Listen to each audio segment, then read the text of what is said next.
No subsolo da antiga Casa da Cultura do Recife, entre os alicerces de pedra calcária do século XVIII, uma corrente de ferro ainda pende da parede norte, com 3 elos soldados a ferro quente formando um nó que nenhum ferreiro conseguiu desfazer. Helena Joaquina da Silva, nascida em 1840, no engenho Santa Rita da freguesia de São Lourenço da Mata, província de Pernambuco, enforcou o senhor Antônio Brandão de Albuquerque e seus 2 irmãos nas correntes da própria senzala na véspera. De São João de 1865, enquanto a procissão de Corpus Christi subia a ladeira cantando o Tantum Ergo. Antes de continuar, comenta a tua cidade e a hora exata no teu relógio agora. O engenho Santa Rita ficava a 16 léguas do Recife, no Vale do Capibaribe, onde o rio fazia uma curva entre os morros de 2 Irmãos e Serra dos Guararapes. Helena havia chegado ali aos 12 anos, comprada no mercado de escravos da Rua da Cruz, por 300 mil réis, segundo o inventário de 1852, encontrado no Arquivo Público Estadual Jordão Emerenciano.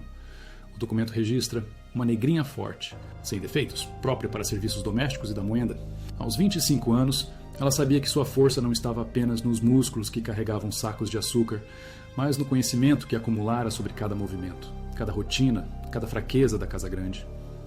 As primeiras suspeitas começaram, quando o relógio da capela parou exatamente às 16 horas e 12 minutos do dia 23 de junho de 1865. O ponteiro grande travou no 12, o pequeno no 3, como se o tempo tivesse decidido testemunhar o que aconteceu naquela tarde. O auto de devassa, instaurado pelo delegado Joaquim Nabuco de Araújo, primo do abolicionista, descreveria mais tarde. O mecanismo apresentava sinais de sabotagem intencional, com areia fina introduzida entre as engrenagens. Mas Helena sabia que não fora areia comum. Eram os grãos moídos da ampulheta que o Sr. Antônio usava para marcar os castigos, quebrada propositalmente 3 dias antes. A conspiração havia começado 2 meses antes, quando Helena ouviu, pela segunda vez, os gritos de Benedita, sua irmã de criação, vindo do porão onde o Sr. Brandão aplicava o que chamava de método Brandão, uma sequência de açoites intercalados com ferro quente que ele desenvolvera para quebrar a resistência das mulheres jovens. O caderno de castigos do engenho, encontrado pela polícia, registrava com letra miúda: Benedita Maria, 15 de abril. Resistência ao trabalho noturno. 50 chibatadas passes-ferro na coxa direita. Helena leu aquelas linhas quando limpava o escritório e decidiu que o método Brandão seria usado pela última vez, mas não contra elas. A Irmandade do Rosário dos Pretos da freguesia de São Lourenço tinha reunião toda a primeira sexta-feira do mês na capela lateral da Igreja Matriz. A ata de maio de 1875, preservada no arquivo da Cúria Metropolitana, registra a presença de Helena, do engenho Santa Rita, entre os 23 irmãos presentes. O que a ata não registra são as conversas sussurradas durante a ladainha, quando Helena passou de mão em mão um pequeno papel com os nomes dos homens que estariam na Casa Grande durante a procissão. Apenas os 3 irmãos Brandão, já que todos os feitores acompanhariam o Santíssimo Sacramento na caminhada até a Igreja do Monteiro. João Evangelista, o ferreiro do engenho vizinho São José, era irmão na confraria e havia aprendido o ofício com um africano da nação, Nagô, que sabia dobrar ferro como se fosse barro mole. Na segunda-feira anterior ao Corpus Christi, ele apareceu no Santa Rita para consertar as correntes da senzala, segundo o livro de visitas assinado pelo administrador. O que realmente fez foi soldar discretamente 3 argolas extras na corrente principal, cada uma com o tamanho exato do pescoço de um homem adulto, medidas que Helena havia passado usando barbante durante os jantares quando servia à mesa dos senhores. A procissão saiu da Igreja Matriz às 3 da tarde daquele 23 de junho, com o padre Antônio José da Silva carregando o ostensório dourado sob o pálio vermelho bordado pelas freiras do convento de Santa Teresa. O cortejo subiria pela estrada de pedras até a capela do Engenho Monteiro, distante 2 léguas, e voltaria ao anoitecer, tempo suficiente para que Helena executasse o plano que vinha refinando há 8 semanas. Às 3h30, quando os últimos cânticos se perderam na distância, ela travou a porta principal da Casa Grande com a trave de madeira jacarandá, que normalmente ficava no celeiro. Antônio Brandão de Albuquerque estava no escritório, debruçado sobre os livros. De conta quando Helena entrou carregando a bandeja de prata com o café da tarde. Ele tinha 52 anos, cabelos grisalhos penteados com brilhantina, e o hábito de beliscar o lóbulo da orelha direita quando concentrado nos números. Helena, vê se esse café não está fraco como ontem, disse sem levantar os olhos. Ela colocou a bandeja sobre a mesa de mogno, respondeu: não, senhor, hoje está na medida certa. Foram as últimas palavras que ele ouviu antes de sentir a alça da bilha de cachaça se quebrar contra sua nuca. Os irmãos Brandão, Miguel, de 48 anos, e José, de 45, estavam na sala de visitas, jogando gamão, quando ouviram o barulho da queda no escritório. Miguel gritou o nome do irmão mais velho e se levantou da poltrona de couro, mas Helena já estava na porta, segurando o machado de cortar lenha que trouxera escondido sob o avental. "Vocês vão para o porão", disse com a voz firme que nunca havia usado na frente deles. Do mesmo jeito que levaram Benedita, Joaquim, Maria Antônia e todos os outros. José tentou correr para a porta, mas ela estava travada, e o tempo das fugas havia se esgotado para os 3 irmãos. No porão, as correntes que prendiam os escravizados durante os castigos estavam preparadas com as argolas soldadas por João Evangelista.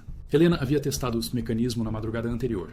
3 voltas da corrente ao redor do pescoço, travada com o gancho que normalmente prendia os punhos, impossível de soltar sem ajuda externa.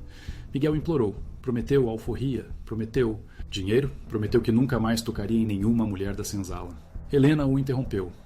25 anos ouvindo promessas, hoje vocês vão cumprir uma só, vão morrer. O relógio da capela marcava 16 horas e 12 minutos quando o último dos irmãos Brandão parou de se debater.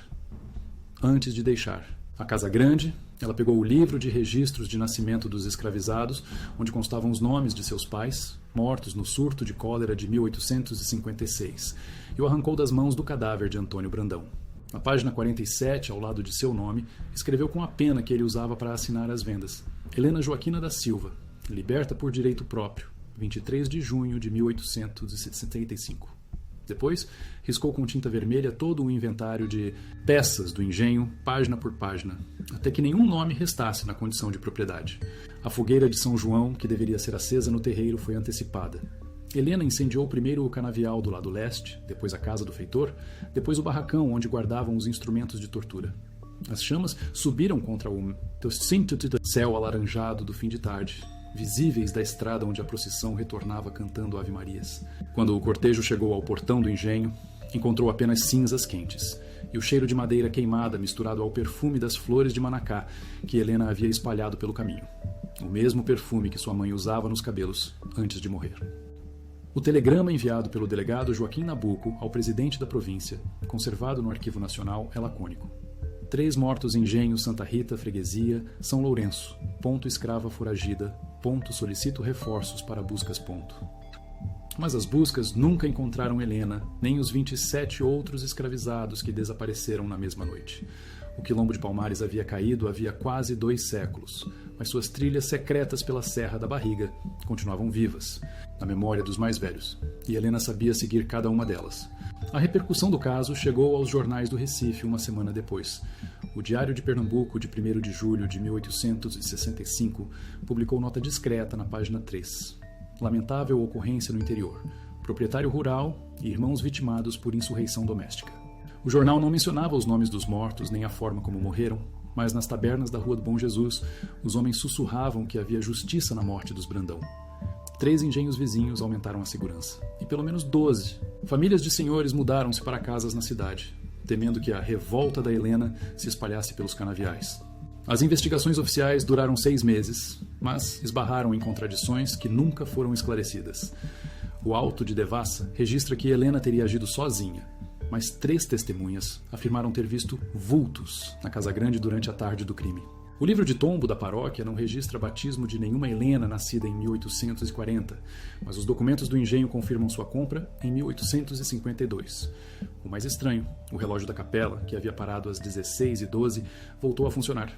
Normalmente no dia seguinte ao enterro dos Brandão, sem que ninguém o consertasse. João Evangelista, o ferreiro que havia soldado as correntes, foi interrogado pelo delegado em agosto de 1865. Negou qualquer envolvimento, apresentou álibi confirmado por 5 pessoas, mas uma anotação à margem do depoimento, feita com letra diferente, dizia: suspeito demonstra conhecimento excessivo sobre resistência de metais para a contenção humana. Ele continuou trabalhando na região por mais 2 anos, até que uma madrugada simplesmente desapareceu, deixando para trás apenas a forja fria e um bilhete. O ferro que fiz para prender hoje, liberta. Nunca mais foi encontrado. As correntes utilizadas no crime foram recolhidas como prova material, mas jamais chegaram ao Fórum de São Lourenço da Mata. O oficial de justiça responsável pelo transporte, Manuel Pereira da Luz, declarou que o material se perdeu durante temporal na estrada. Anos depois, Moradores da vila começaram a encontrar elos de ferro enterrados nos quintais, sempre em grupos de 3, como se alguém tivesse espalhado pedaços das correntes pela cidade inteira. Quando alguém tentava recolhê-los, os elos desapareciam na terra durante a noite. Se alguém achava que a história da Helena tinha terminado com sua fuga, estava enganado. Ela havia apenas começado uma guerra diferente. O primeiro sinal de que Helena continuava viva chegou em setembro de 1865, quando o Sr. Joaquim Mendes Cavalcante, proprietário do engenho Espírito Santo na freguesia vizinha de Escada, foi encontrado morto em sua biblioteca, enforcado com uma corda feita de cipó trançado. Na mesa, um bilhete com caligrafia feminina. Pelos que morreram sob teu chicote, HJS. A polícia reconheceu imediatamente as iniciais. Helena Joaquina da Silva havia assinado sua segunda execução. O delegado Nabuco escreveu em seu relatório: a criminosa demonstra alfabetização e planejamento, sugerindo rede de apoio organizada.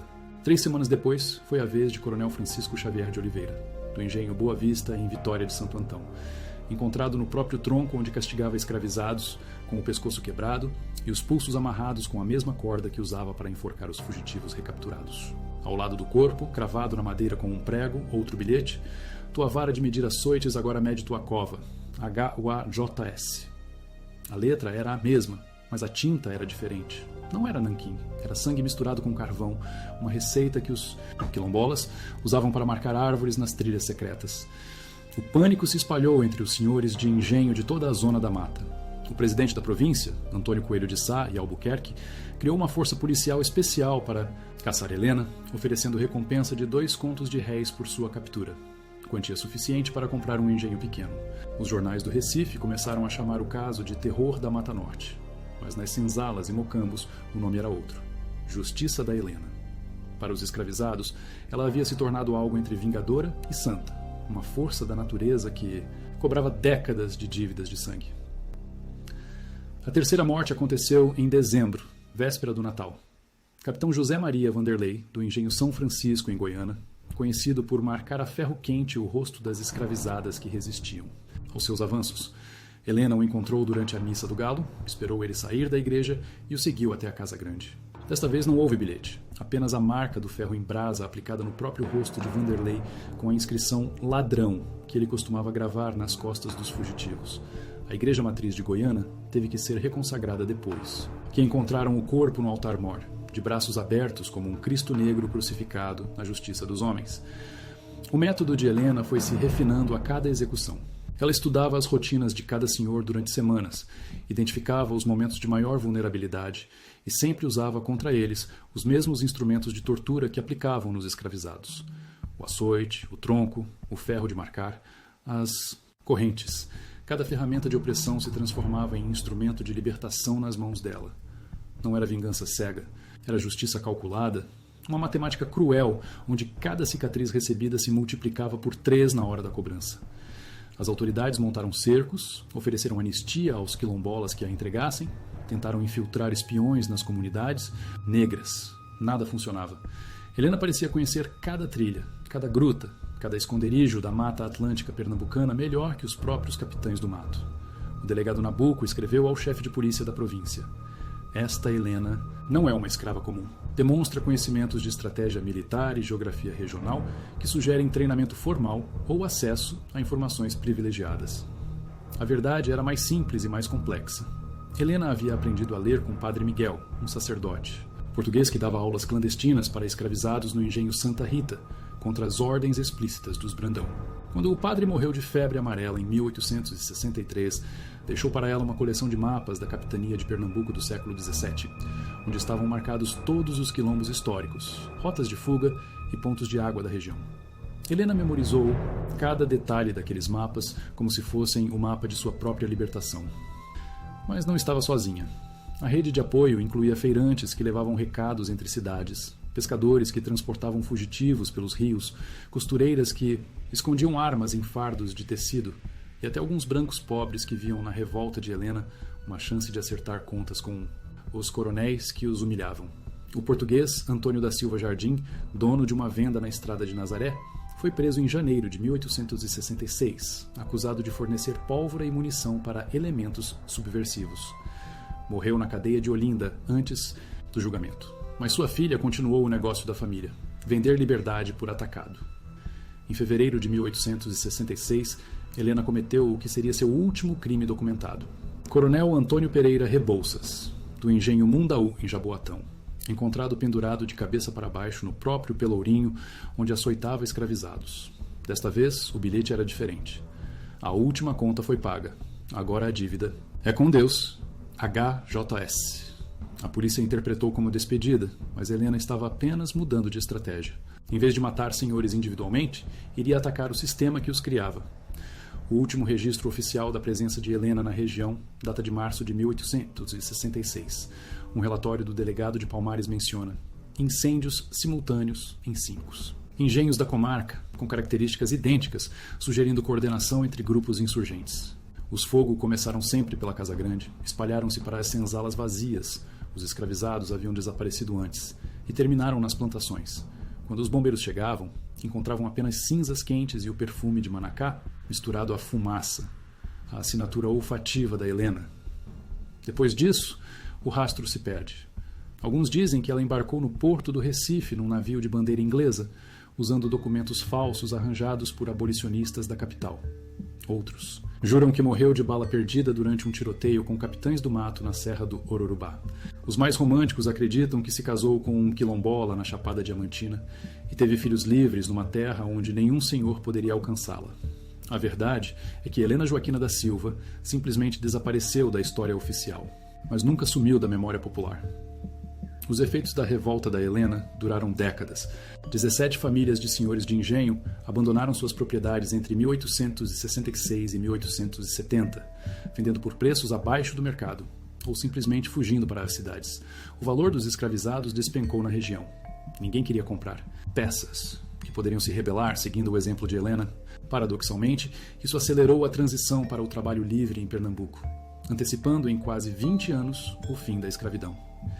As correntes que Helena usou para enforcar os irmãos Brandão nunca foram encontradas, mas elos de ferro continuaram aparecendo enterrados pela zona da mata durante todo o século XIX. Em 1888, quando a Lei Áurea foi assinada, moradores de São Lourenço da Mata relataram ter ouvido o som de correntes sendo quebradas durante toda a madrugada de 13 de maio, vindo da direção do antigo engenho Santa Rita. Quando amanheceu, alguém havia plantado flores de Manacá em todos os túmulos do cemitério da cidade. Não foi barbárie, foi justiça primitiva. O calendário da violência escravista tinha suas datas fixas: os domingos de castigo, as segundas de marcação, as sextas de venda no mercado. Helena criou um calendário próprio. O 23 de junho se tornou o dia em que as correntes quebram sozinhas. Todo ano, na véspera de São João, moradores da região encontram flores de Manacá depositadas em lugares ligados à história da escravidão. Nos alicerces de antigas casas grandes, nos cruzeiros onde ficavam. Os pelourinhos nas pedras dos chafarizes onde as escravizadas buscavam água.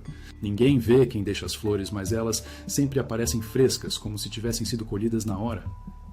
Em 1965, exatos 100 anos depois do enforcamento dos Brandão, a Prefeitura de São Lourenço da Mata inaugurou uma placa de bronze no local onde ficava o engenho Santa Rita.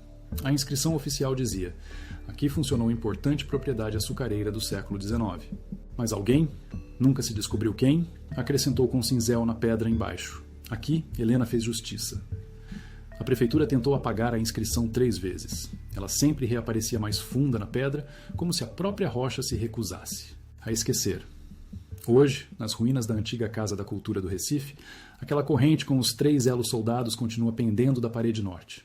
Os turistas perguntam sua origem, mas os guias nunca sabem explicar direito. Alguns dizem que é peça de museu, outros que é decoração moderna, mas os mais velhos sussurram que são os últimos vestígios das correntes que Helena usou para enforcar os senhores.